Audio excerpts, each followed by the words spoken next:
Well, hello sunshine, glad you're here. What we're going to do today is a DESAXED engine. D-E-S-A-X-E, which is French word, and it's got them little stuffs over the E's. It's just a French word that means unbalanced. It's commonly known as an offset engine. Technology has been around a long time. It's been used a little bit in chainsaw engines. I know of a model or two that do that from the factory, but it's pretty uncommon, and you can do it yourself. I did it myself anyway.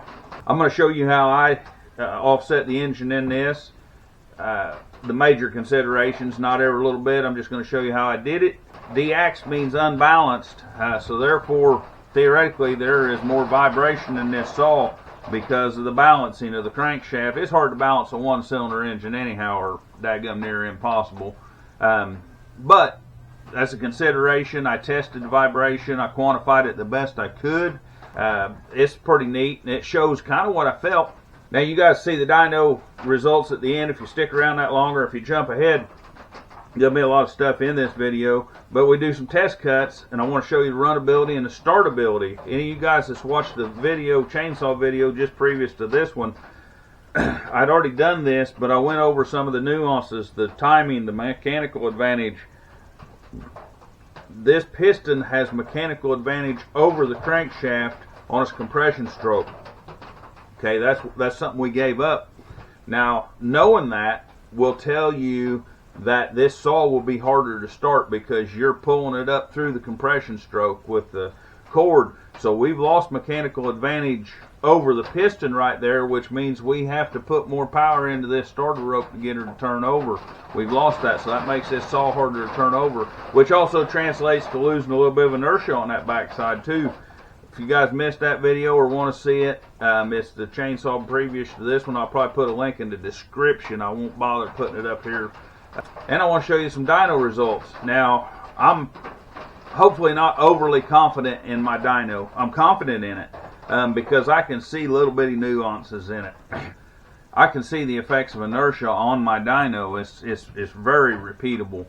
I said that to say this, and back to the inertia.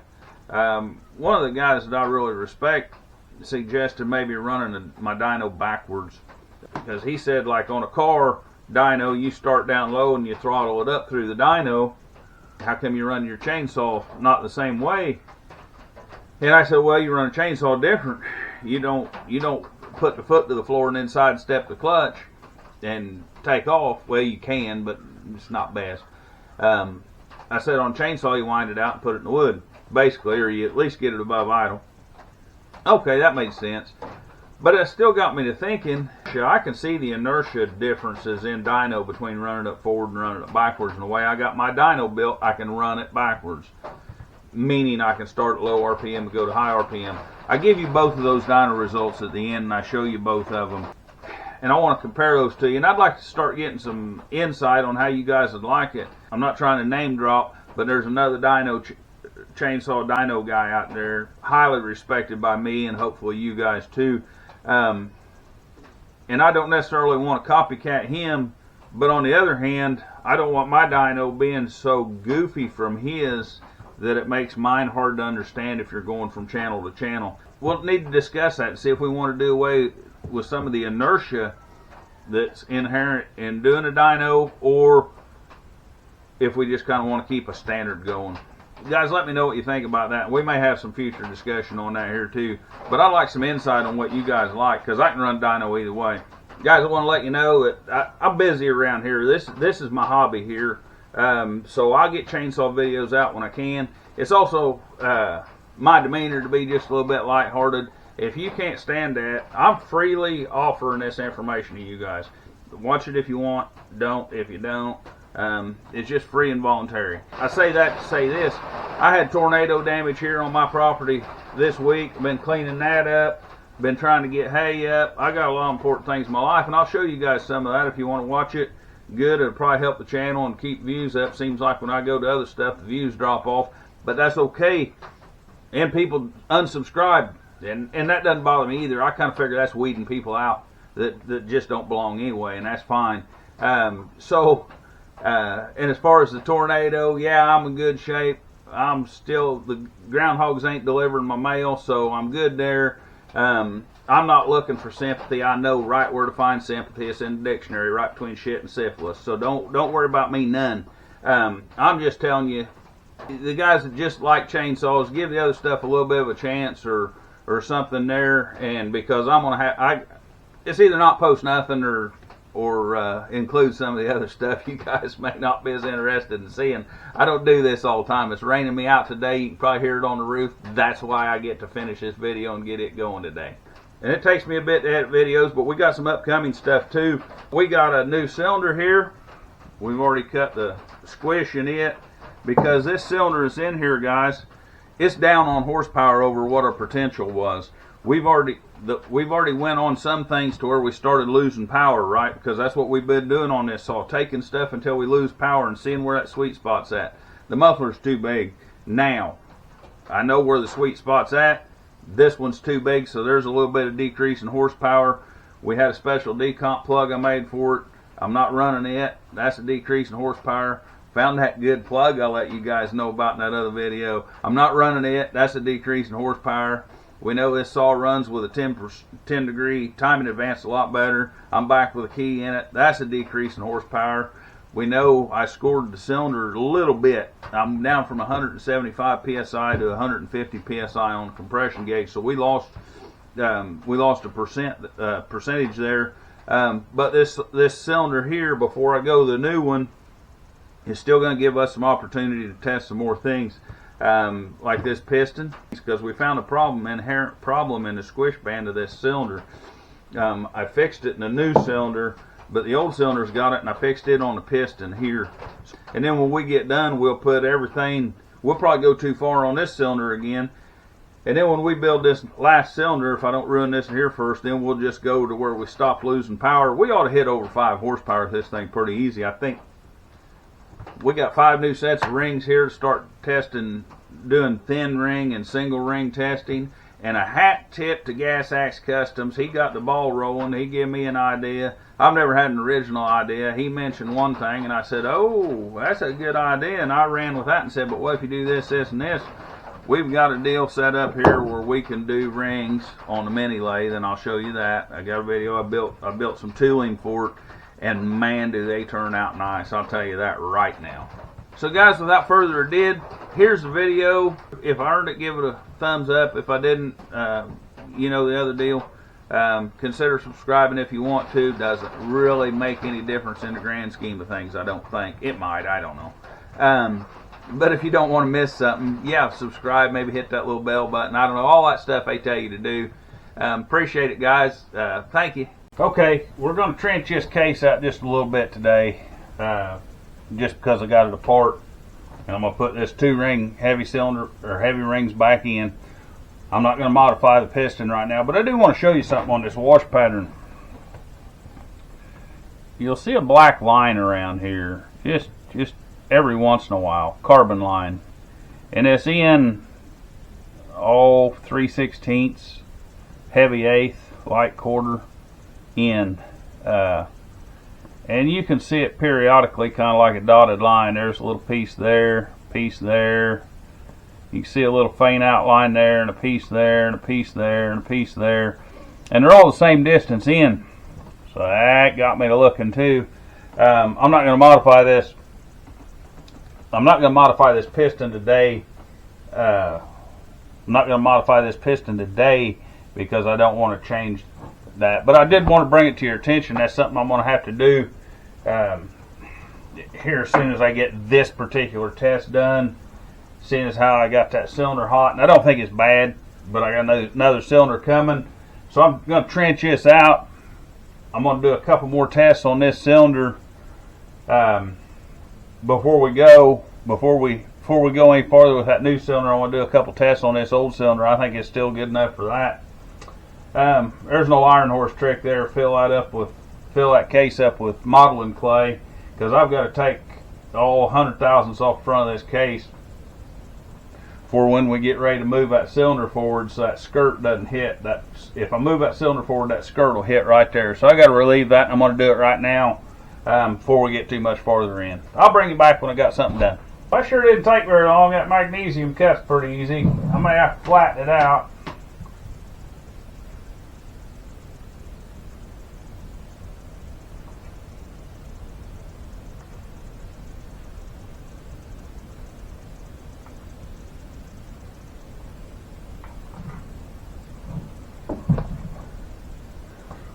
Don't really want to go too far, so I'm taking plenty of measurements. I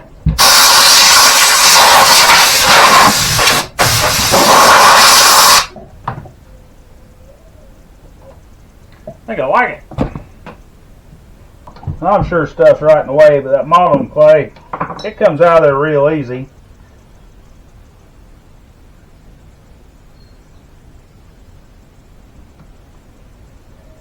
It sticks just enough to claim as sticky, but not enough to cause a problem. Now we'll clean that case out still with paper towels, but we got her. We was able to take that trench that case without worrying about getting magnesium down there or whatever the case material is down inside that case, and that's a big. Didn't even have to take nothing apart. Modeling clay, cheap, chainsaw tools.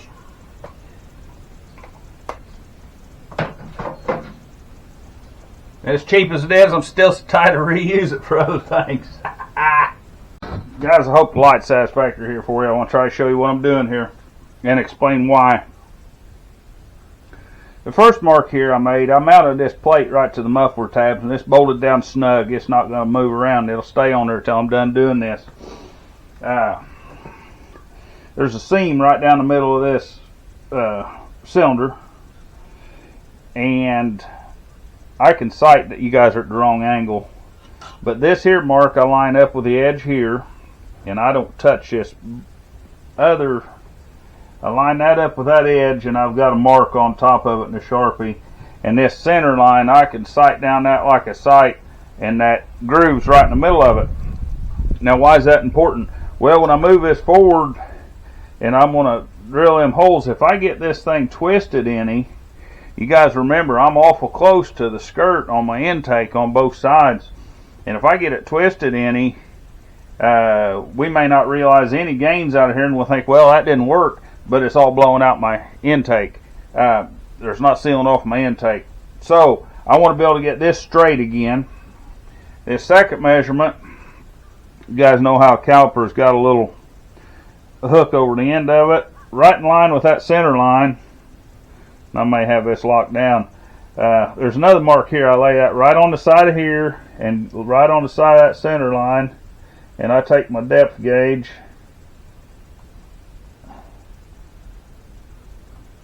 and I run in there and I measure that.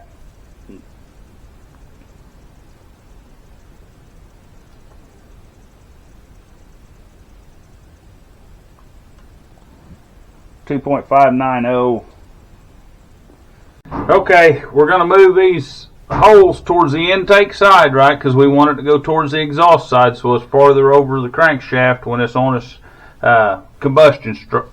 Part of its combustion stroke. I'm zeroed up on this hole, so I'm going to move this 60 thousandths.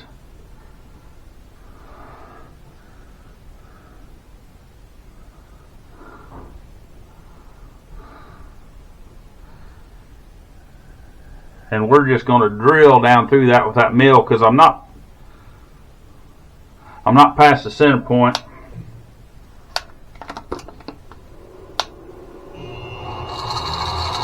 And I'm going to have to go easy because I'm just clamped on a set of fins. I'm going to hold it. If it moves, I'll quit.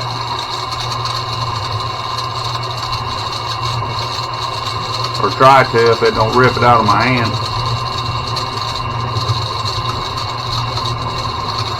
It's just about one step better than doing it by file, I'd say.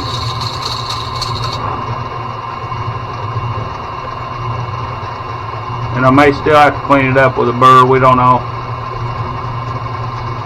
These ones here is going to be the hardest to do because they're farthest from where I'm clamping it.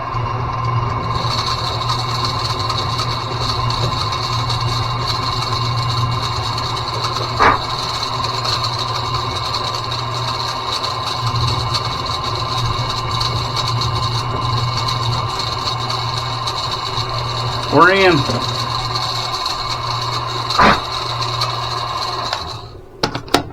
Shut that cooling fan off so you ain't got to listen to that.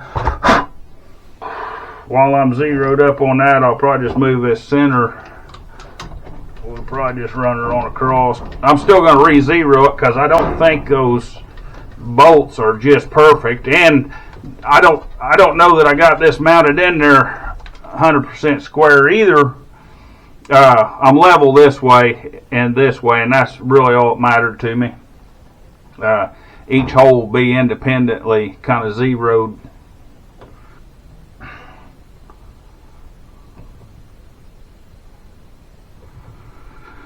We're in.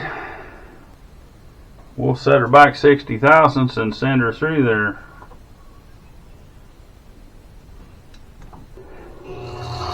This whole thing sounds easy if you say it fast.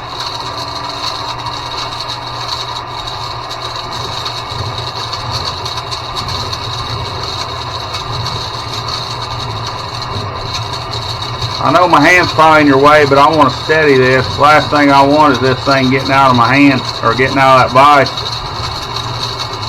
Say it's clamped kind of gingerly because I'm just on it. There was a set of parallel fins right there and another fin I could rest it on, and believe it or not, it centered that up real good, leveled it up real good.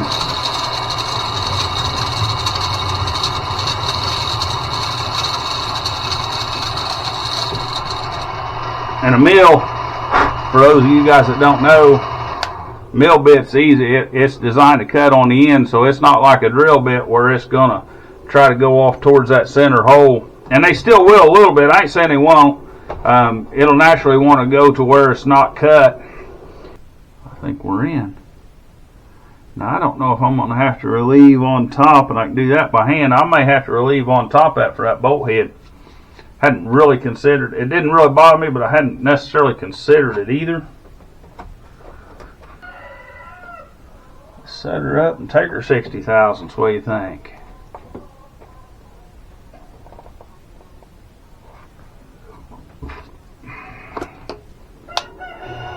Give her heck easy.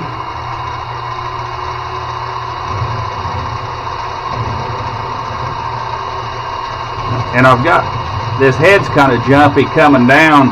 It's using this like drill press handle because I've got about all the slop I can out of the ways on this. Of course, tighten the mill up.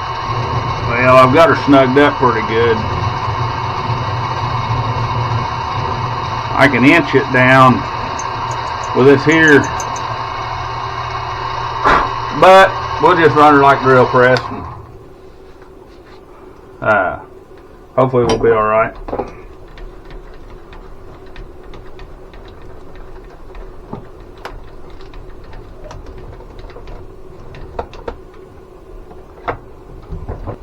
But I've had this old mill for 20 plus years, and it's got me out of a bind or two, and I still use it for this and that and the other.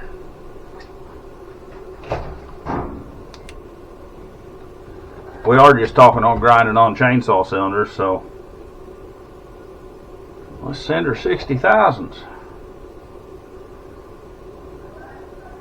which is about 1.5 millimeters for the metric guys. I think most of them understand thousandths though, even.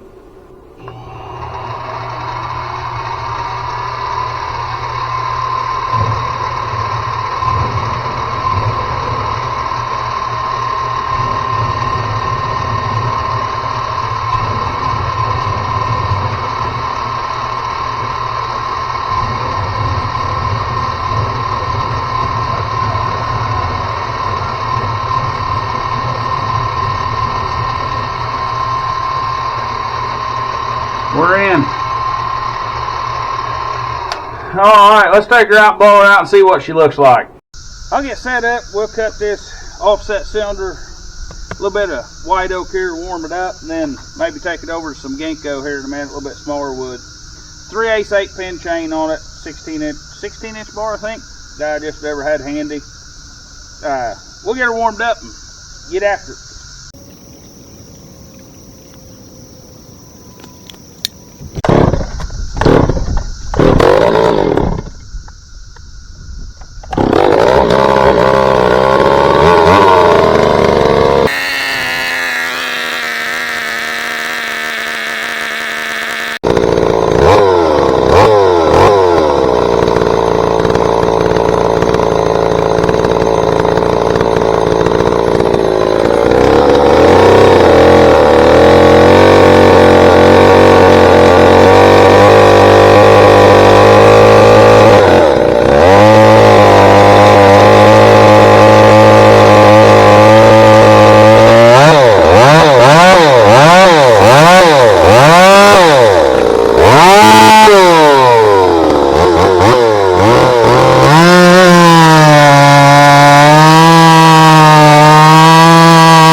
want a saw that starts fairly easily.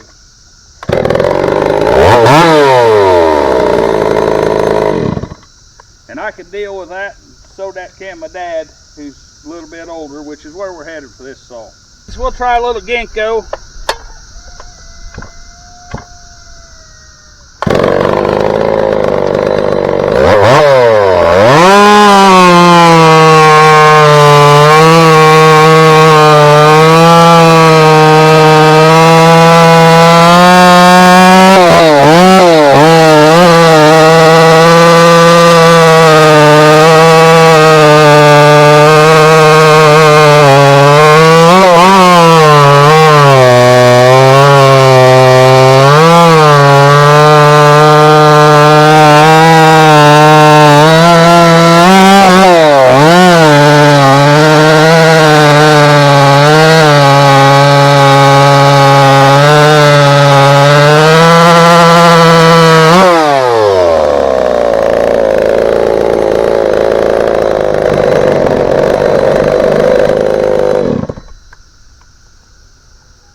Got a bad tooth on there. That or this is one of them even number chains. Got two cutters on this side. I can feel it in there. Guys, I want to show you something goofy right quick here, because we're going to talk about vibration. Now, it's kind of gross, and I don't know if you can see it, but I've got a busted tendon from this finger to here. Happened when it pulled a starter rope through there. It sounded about like a 22 rifle going off. And you can see possibly there's a callus right here, and that's just tender as a boil. Now, I'm going to switch sides, and if you can see it, there's another one right here, and it is broke from here to here. You can just feel it down through there. And that one was, I was lifting the refrigerator and I locked my fingers and I thought, man, I can still move it. That son of a gun sounded like a 22 mag going off, and it just instantly wadded up in there. That's been 4 or 5 years ago, but I say that to say this. That saw actually feels better vibration-wise, because I can feel it, buddy. I can feel her. It actually feels better with that offset cylinder than it did before. It feels like it smoothed it out. I don't know that it did. Maybe I'm just less wimpy, but that saw feels better in my hands. It's definitely nowhere worse. What does eating pickled beets have to do with working on chainsaws? Well, I'll tell you. I don't have any food coloring, and pickled beets make their own. We're going to do some vibration testing. Let's go see what she looks like. Standard position for the cylinder.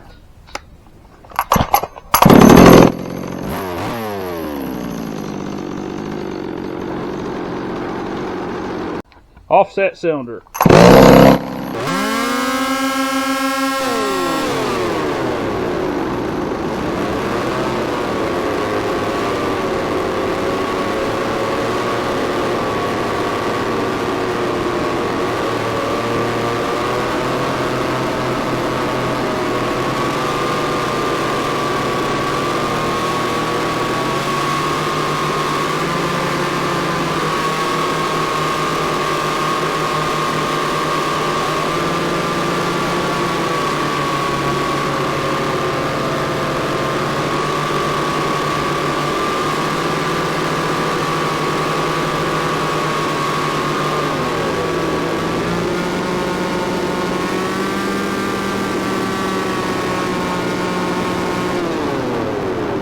Okay, we got our vibration test done. I want you guys to know just how much I sacrifice for you guys. I poured some of that beet juice in there for food coloring, and I usually save that beet juice to put pickled eggs in, or put boiled eggs in and pickle eggs. I want you to know you probably messed me out of at least one egg worth. Offset cylinder heated up, let it cool a little bit, retune the carb.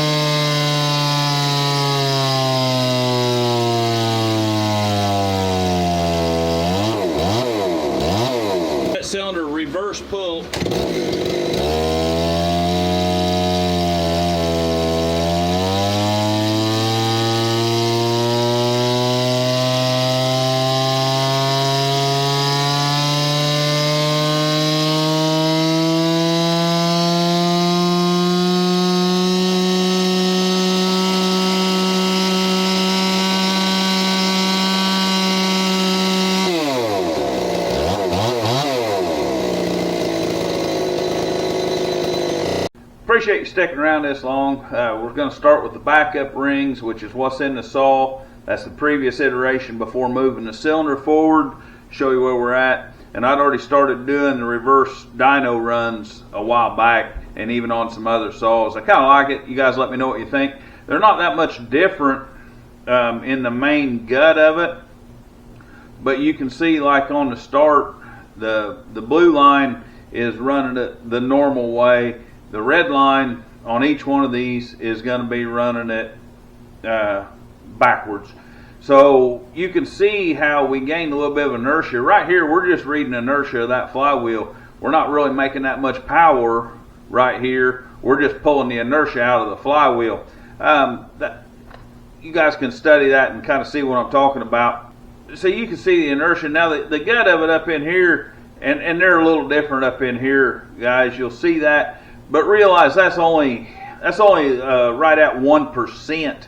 Take 4.02, divide it into 4.07, or the other way around. You're looking at about 1% difference. So we're probably within the margin of error, even here at the max horsepower. So guys, we're not changed that much.